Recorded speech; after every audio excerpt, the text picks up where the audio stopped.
हनुमान चालीसा का पाठ कैसे करना चाहिए, कब करना चाहिए, क्या विधि विधान होना चाहिए, क्या भोग होना चाहिए, कितनी बार हनुमान चालीसा का पाठ करना चाहिए जिससे हनुमान चालीसा का फल आपको प्राप्त हो।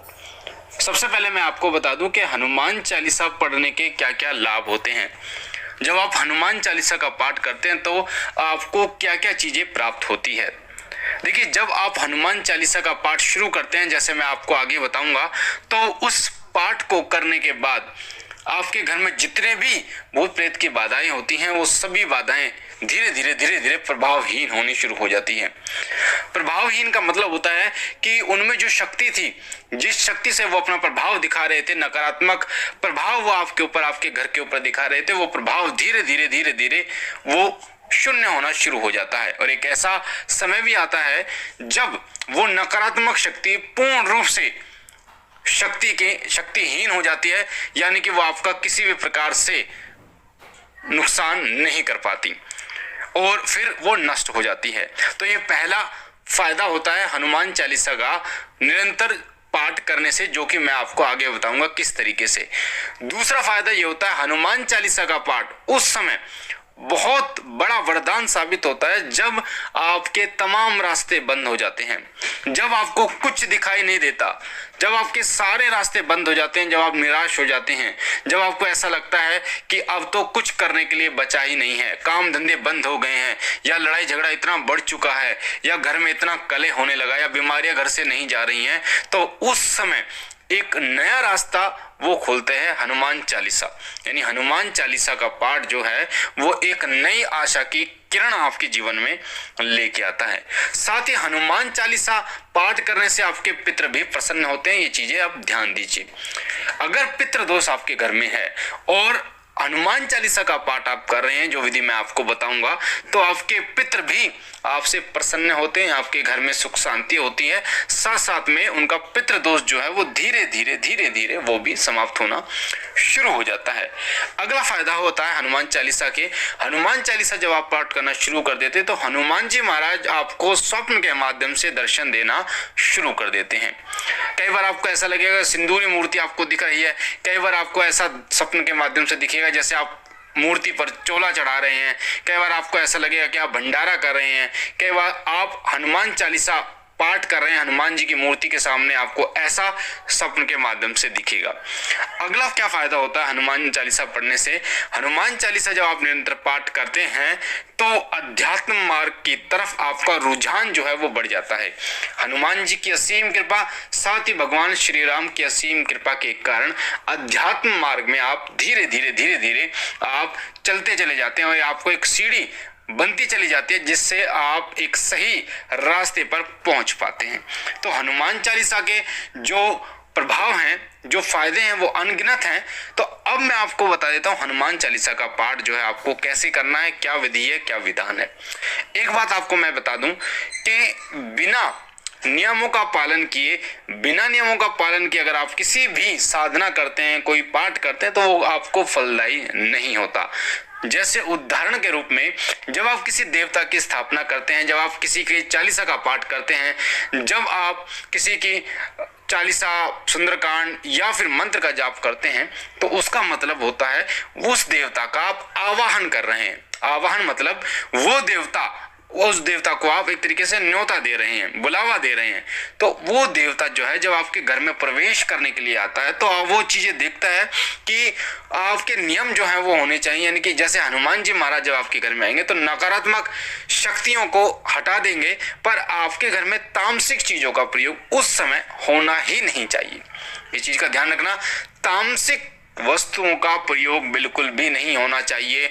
उस घर में हनुमान जी बिल्कुल नहीं आते।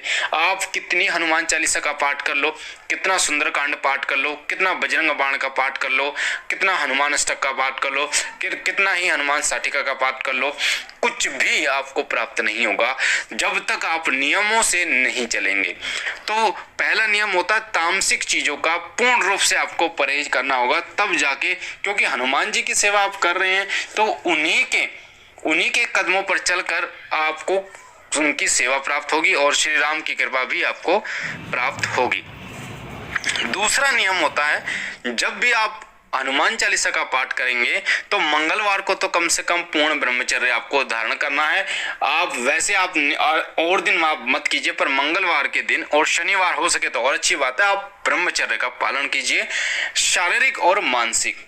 अन्य दिनों में आपको मानसिक रूप से पूर्ण ब्रह्मचर्य का पालन करना है। किसी के भी प्रति आपको गंदे विचार, गलत विचार अपने दिमाग में नहीं लाने। अब बात करते हैं कि हनुमान चालीसा का पाठ आपको कैसे करना। देखिए, हनुमान चालीसा का पाठ आप शुरू कर सकते हैं शुक्ल पक्ष के मंगलवार को, या किसी भी मंगलवार को आप हनुमान चालीसा का पाठ शुरू कर सकते हैं।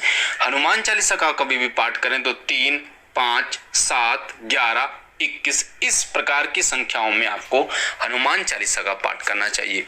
दूसरी बात, कभी भी हनुमान चालीसा का पाठ करें तो कोशिश करें कि एक समय पर करें, एक आसन पर बैठकर करें, यानी समय जो है वो एक होना चाहिए। जैसे सुबह आप 6 बजे करते हैं तो सुबह 6 बजे ही अगले दिन करें, फिर उससे अगले दिन भी सुबह 6 बजे का ही समय आपको लेना है। तो एक समय पर जब आप करोगे तो उसका प्रभाव तीव्र होगा, और एक ही आसन पर आपको बैठकर करना है। ऐसा नहीं कोई दूसरा आसन ले लिया आपने, उस आसन पे किसी अन्य व्यक्ति को भी बैठने आपको नहीं देना।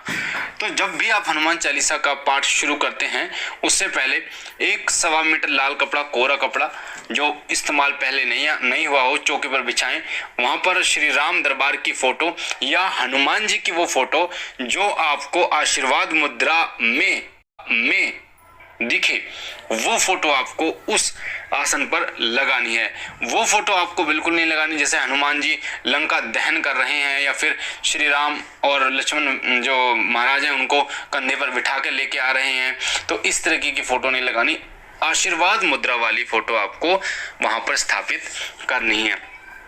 उसके बाद आप जो कर सकते हैं वो कर सकते हैं, मंदिर में जाके हनुमान जी को चोला चढ़ा सकते हैं, घी का या चमेली का तेल और सिंदूर का चोला चढ़ा सकते हैं। कलावे की माला 11 बार गांठ लगाकर, 21 बार गांठ लगाकर, आपकी इच्छा है 11, 21, 51 बार गांठ लगाकर उसे एक माला का रूप दीजिए और भगवान हनुमान जी को आप पहनाइए, उससे हनुमान जी प्रसन्न होते हैं। मंगलवार का व्रत भी आप धारण कर सकते हैं। मैं आपको बता रहा हूं कि इनमें से जो भी आप करना चाहें वो कर सकते हैं अपनी सुलभता के अनुसार। साथ ही मंगलवार को प्रसाद के रूप में बूंदी जरूर बांटिए। मंगलवार को जो भी प्रसाद, अब बूंदी नहीं है तो कोई और प्रसाद आपके पास बने तो वो प्रसाद जरूर आपको बांटना है। दूसरी बात, उस जो आपने चौकी लगाई उस पर देसी घी का, सीधे हाथ पर देसी घी का दीपक जलाना है। दीपक की बाती जो है वो कलावे की होनी चाहिए, कलावा जो आता है जिसे मोली कहते हैं उसकी होनी चाहिए। साथ ही गुग्गल की धूप आपको लगानी है। इसका पाठ अगर आप शाम को करोगे तो बहुत अच्छी बात होगी, सूर्य ढलने के बाद उसका रिजल्ट जो है वो बहुत जल्दी आपको मिलता है। उससे पहले मैं आपको बता दूं, एक माला आपको श्री राम जय जय राम, श्री राम जय जय राम, श्री राम जय जय राम, श्री राम जय राम जय राम, श्री राम जय जय राम, इसकी एक माला आपको करनी। या फिर इसकी आप नहीं करते तो ओम राम रामाय नमः, ओम राम रामाय नमः, ओम राम रामाय नमः, ओम राम रामाय नमः।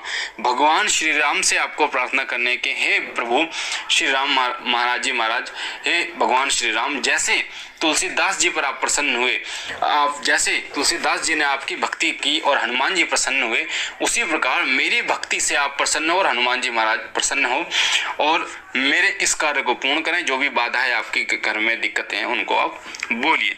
इस प्रकार आपको एक माला करने के बाद फिर आपको 3, 5, 7 इस तरीके से हनुमान चालीसा का पाठ करना है। एक लोटा जल अपने सामने रख लीजिए। जल रखने के बाद आपको उस जल के छींटे जो है पूरे घर में लगाने हैं, ताकि जो भी नकारात्मक शक्ति हो वो आपके घर से निकल जाए, घर में सकारात्मक शक्तियों का वास हो। तो इस प्रकार से हनुमान जी महाराज वहां पर विराजमान होंगे और तमाम आपके संकटों को दूर करेंगे। तो इस प्रकार कीजिए हनुमान जी की हनुमान चालीसा का पाठ, जिससे हनुमान जी होंगे तुरंत प्रसन्न।